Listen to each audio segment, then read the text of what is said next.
exercises. I'm going to be doing my push-ups. Ready? Here I go. 1, 2, 3, 4. Now I'm going to try to do one-handed ones. Ready?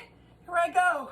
1, 2, 3, 4. Now I'm going to try to do no-handed ones. You ready? Here I go. 1, 2, 3, 4.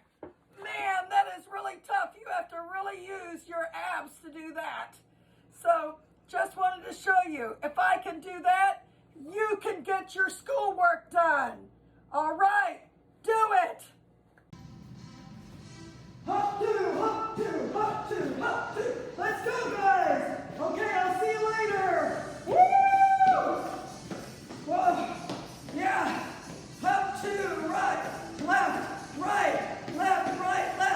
Man, I feel so charged after all that exercise. Woo! I feel so strong and ready to learn. Are you ready to learn? Good, because we're going to be discussing our English, and you will feel powerful just like the Rocky song, except powerful in your brain on how you're going to do your work. So let's go!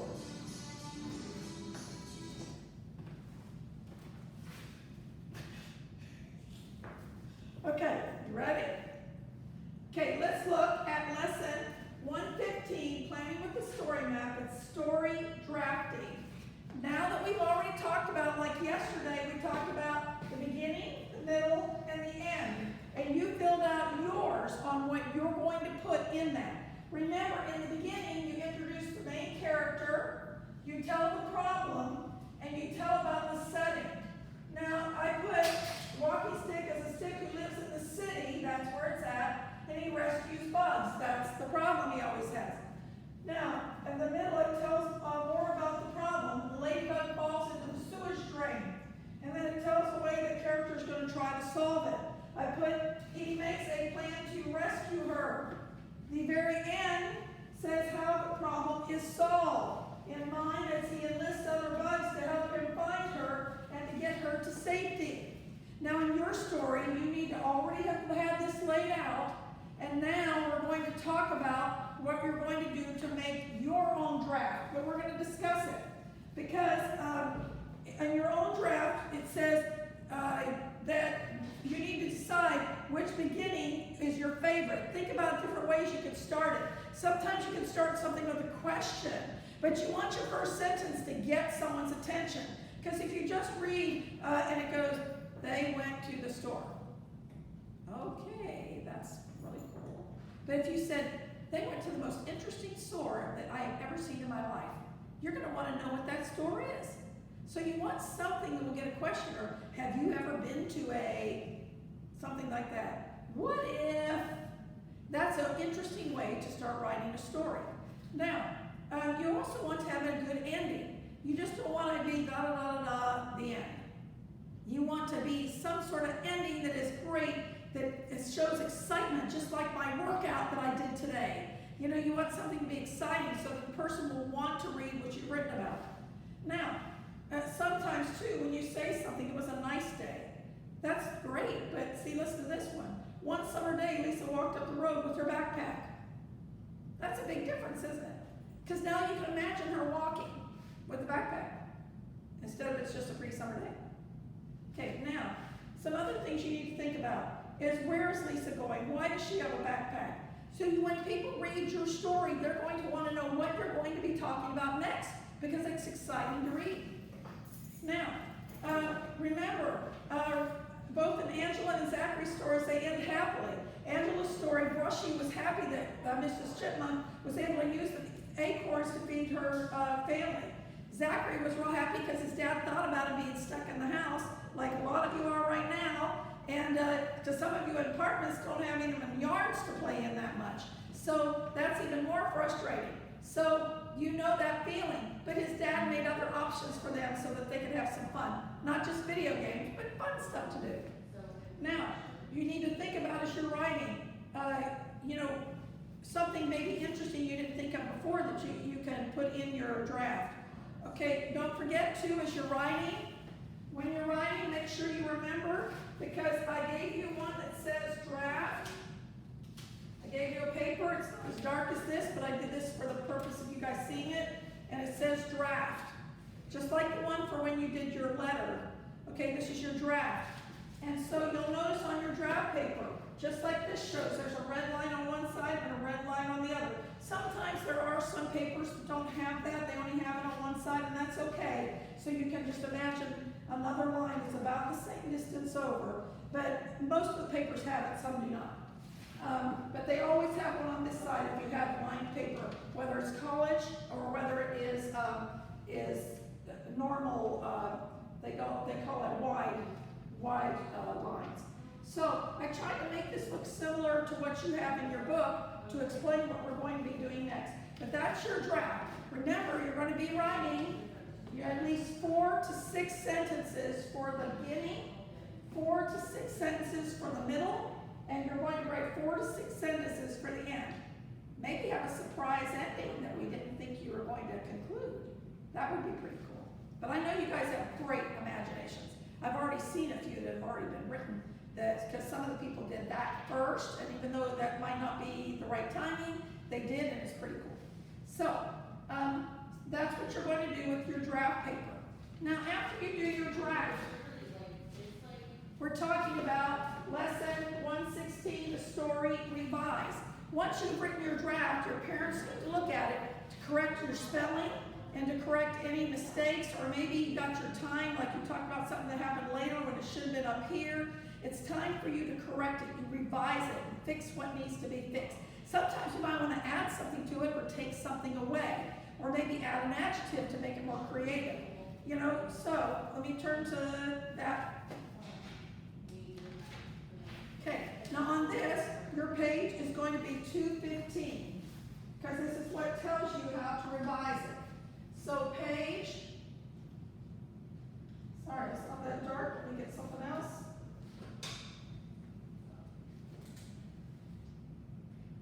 Page 215, okay, that will be the page you're looking at right now. And it is called the Revise. And it says at the top, here's a first draft of Angela's story. The lost acorns after sharing her story with Logan. Angela changed several things.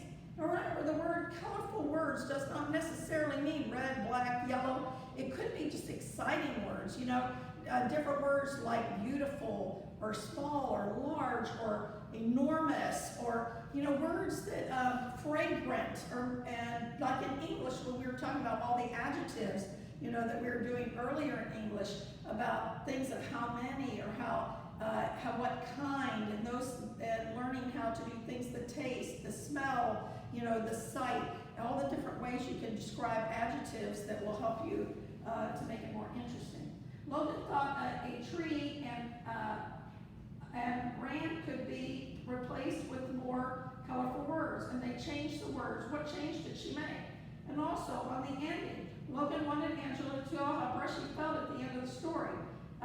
Is the new ending more satisfying? Because at the end of the story, remember, he originally just said, he just smiled, I think, and walked away, right? Isn't that what he did? Something like that? And maybe he had a different story. Maybe he decided to go collect some more and take it to her so she could make some more bread. You know, who knows? He might have decided he would collect some and start volunteering and passing it out. We don't know. So that's what we're thinking of. Now, remember, as you're doing this too, we're going to go over some other things about how to do it, but let's look right now at what I wrote. I wrote the same thing that's here. I didn't write all of it because I did not have enough room. But let's look at the things that she changed. It says, The Lost Acorn by Angela. A little squirrel named Brushy could not find his acorns, period, capital. He had put them in a secret hole in a tree. Well, they decided instead of a tree, they deleted that, put the carrot there, because they're going to add something. Remember, the carrot is to add. So, the biggest tree in the woods. So instead it's going to be, he had put them in a secret hole in the biggest tree in the woods. But now they were gone. Now Brushy, and they again deleted ran, and they decided scurry. Because even though ran is, we know that you can see a little squirrel or something running, they really scurry. They go up and down the trees and stuff like that. It's kind of crazy-like, right? Okay, and they can hang upside down and eat and all that, right? So, but they scurry when they run. So it's not just like jogging like we run. Okay, it's they scurry. So that was a more the synonym word. Remember how we talked about synonym and how it can be a better word to replace something? So Brushy ran away, and so she put Brushy scurried away and found his sister Frisky. I noticed this, and it's not marked in there, but he said he noticed his sister Frisky. Frisky should be capitalized, even though they didn't mark it in your book, because Frisky is somebody's name. So the word Frisky should have been capitalized. And then there is a period. Now she puts Frisky as a capital right here because it begins the sentence as well. Frisky had not seen Brushy's acorns, but she gave Brushy some of hers. On his way home, Brushy met Mrs. Chipmunk. She told him and then the rest of the story. I don't have it. I can read it from here though, but you all know what it was, that she had gotten them and all of that. Now, and on the bottom of yours too as well, where it goes, now she had enough to make acorns for the bread for her 6 children. Another carrot has been put in here.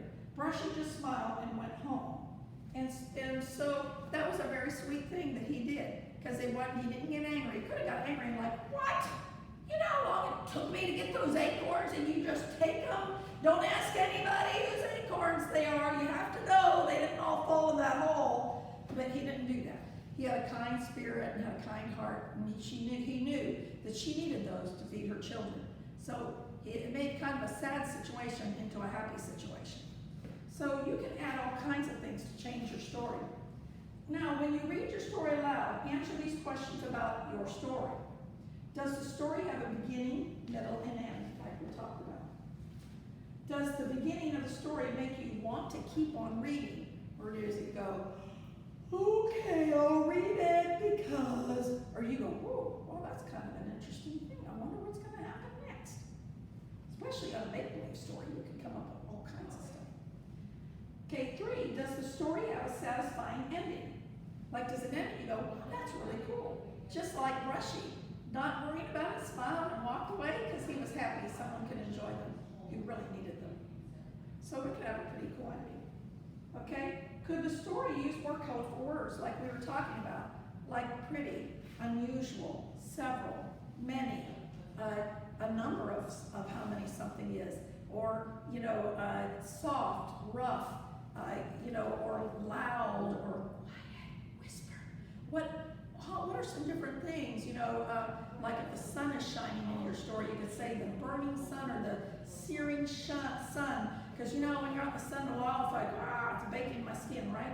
So you can have all kinds of ideas to embellish is what it's called, to make it more interesting. Just like we talked about the other day, if we said, they have a dog.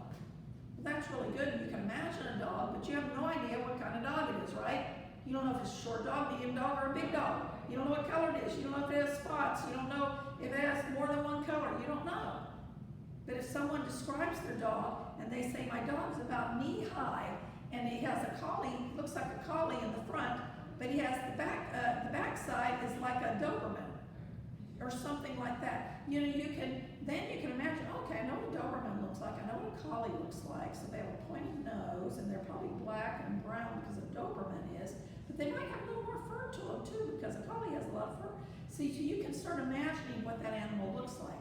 So it helps to give extra clues to embellish it and to make it so you can imagine it. If you close your eyes and you read your story, are you going to be able to imagine it? Are your friends going to be able to imagine the story that's going on? And can they really think of something that's really cool when they're imagining it happening? I know when I read books, I used to read Trixie Belden books, and I loved them. They're mystery books, sort of like Nancy Drew or the Hardy Boys. And I loved them because I couldn't wait to get to the next chapter, because to find out what the next clue was or where they were going to go and all the interesting places, because it was described so well and it was exciting to read. And a lot of you keep saying, I love to read. You'd really like to read if you really knew, if you not just knew how to, but if you really thought about it and imagined it It's better than a movie because you can imagine it in your head. And that's what you want your story to be to everyone else. Okay, now, after you've gotten the revised and you've fixed everything, then you're going to proofread it. Have somebody proofread it and make sure everything that you have fixed is in order. Now that's on 17. So I'm going to be writing this up here because now we're talking about lesson 117, and that is on page 216, probably the back of this page. Okay, now the revised, you've looked at everything over, it's already been corrected in the revised. Now the proofreading.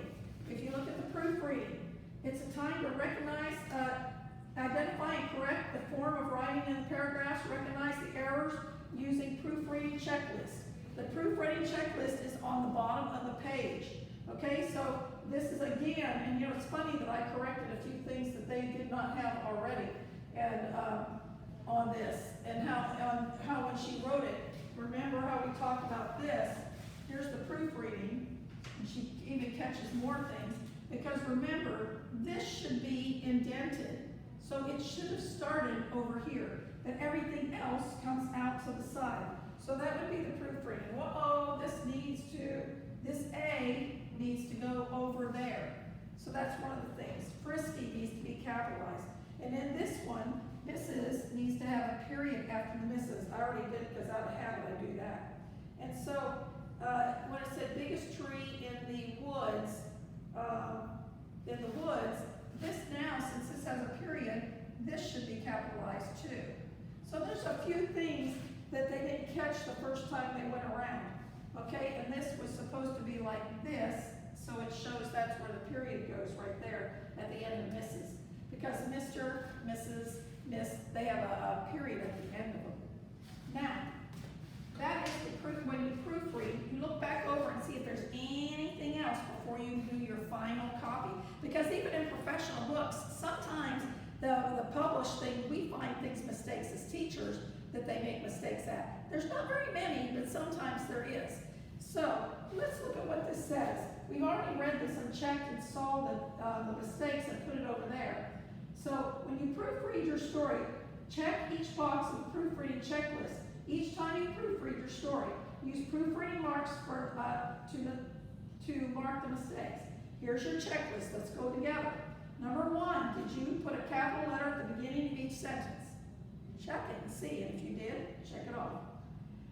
I put punctuation marks at the end of each sentence. Did you put a period, an exclamation point, or a question mark at the end of every sentence? Check it, because some of you forget to do that. Then check it off. 3, I use capital letters correctly within the sentences. Okay, did you do that? Because sometimes you forget to do it, like Frisky needed to be capitalized, that's someone's name. The beginning of a sentence needs to be capitalized. The letter I needs to always be capitalized, whether it's at the beginning of the sentence or at the middle or anywhere. Capital I is always capitalized. Make sure, don't forget monuments, cities, countries, states, they all need to be capitalized. So it's really important that you know what needs to be capitalized and what does not need to be capitalized. Remember, in the middle of a word, something is not capitalized. Unless it's like somebody's name, because some people have like McQueen, like Mrs. McQueen, so there might be a capital M there and a Q there. But for the most part, there's not many letters that are capitalized in the middle of a word. Now, 4, I looked for misspelled words. So you have to look and see if something's misspelled. Every one of us misspell things sometimes. You know, when I make a mistake, I go, oh, I forgot to put a Y on the end of they, because I was writing too fast and I stopped and maybe I didn't put it back on there. So we all misspell things sometimes. So check and have your parents check to make sure everything is spelled correctly. Okay, now, then, number 5, indent the beginning of each paragraph. We just talked about that. That should have gone in. Indent the first paragraph. Just like down here, do you see right here? This is indented where it says on his way home. I indented that, but then the other one came back out to the margin. Remember, these are called the margins, and you really don't want to write beyond them. Sometimes when you get to the end, and sometimes you do it, But when you get into papers in older grades, they don't want you to. Of course, most of the time too, everything is done on the computer now, so it'll correct it for you. But if you're ever writing, you want to make sure you know what the rules are. Okay, now, you need to think about it. Does my title follow the rules given in the song, or given in whatever it is you're doing? And so you need to make sure. Most of the words are capitalized, but in this case, all of them are capitalized. And in other cases, different ones are not. And so you will sometimes see like words like in or a or the are not capitalized, but all the other major words should be capitalized. Now, are the first and the last words in my title capitalized? No matter what, even the word the, if it's at the beginning of a title, it's always capitalized. Now, also, did I capitalize little words that should not be capitalized? Make sure you didn't do all of it. Now, sometimes you'll see on a book they'll have everything capitalized or they'll have everything not capitalized. Sometimes they do it just for the style or the font, they call it, just to make it kind of different or cute. But when you really do it, in the title, even with that, on the inside cover, they will always have it, or if it's filed with the librarian, or you're looking for it online, it will have the capital letters where it's supposed to have it. Okay, now remember about moving in is called indenting, by moving it in a little bit, not too far, because you don't want to be in the middle. You just want it to be over a little bit, so everyone knows that's where you're starting a new paragraph. Because that's what indenting is. It's saying, I'm starting a new paragraph, I'm starting a new thought. And so that's what it is. Now, that is all we have for talking about our lesson 117 and about doing your revise. Again, I have two papers for you. One is the draft, one is the revise. Okay, so you have a paper in your packet for both of them in case you don't have paper at home. If you have it, that's fine. But I didn't know, so I made sure everybody had two papers that had this. You do the draft first, you correct it on the revise, and you look over it on the revise to make sure all the proof mark is correct. Okay, it's all correct. Because then, after you make sure it's completely correct, then you do this. And you go and you do your final paper. Now yours won't be as dark as this, but the reason I made it dark is so that you could see how I did my title. I have A, even though A in the middle of the title would not be capitalized, but it is because it is the beginning of the title. So A stick, that matters. Because I am hoping that would be something somebody would go, a stick that matters? Because who thinks of a stick that would matter? See, so I tried to do something interesting. By Diana, that's my first name. And I'm okay with that as long as my parents don't say, Diana Lynn!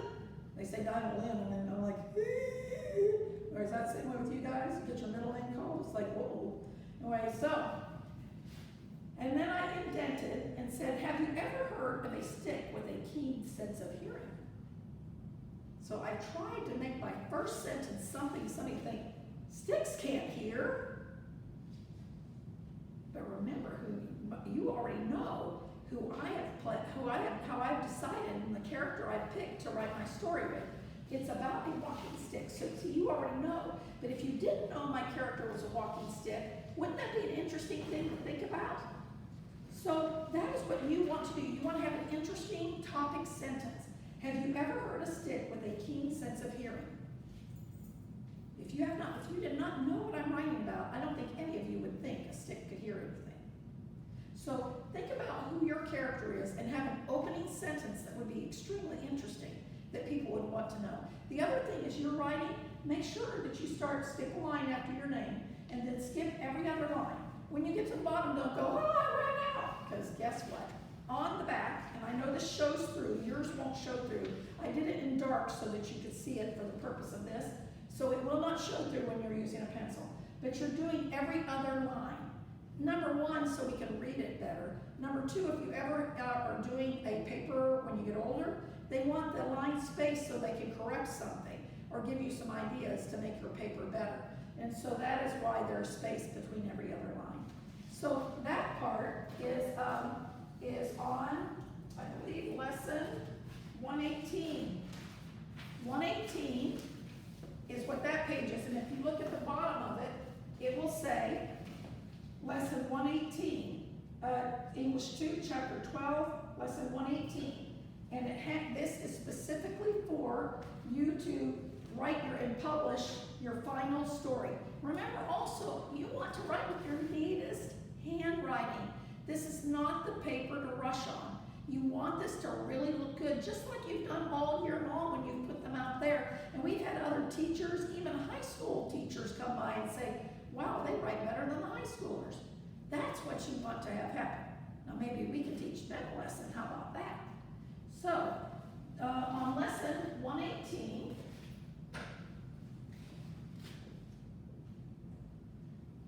lesson 118, page 217, and then the back of it, 218. You can turn it over if you need to write more, which you should be able to, because you're going to need to be writing, remember, 4 to 6 sentences in the beginning, 4 to 6 sentences in the middle, 4 to 6 sentences at the end. Okay? And make sure that you do the very best you can in your drafting and in your revising and your proofreading. Make sure your parents look over it before you write your final copy. But I can't wait to read them. You all always have so many exciting things. I love your how-to papers. And so I can't wait to see these make-believe stories that you come up with. It'll be pretty interesting. Who knows? Maybe one day several of you will be writers. Maybe all of you. I know you can do it. I believe in you. Are you ready? Attention, hut! Get ready and do the work. Ready? Left, right, left.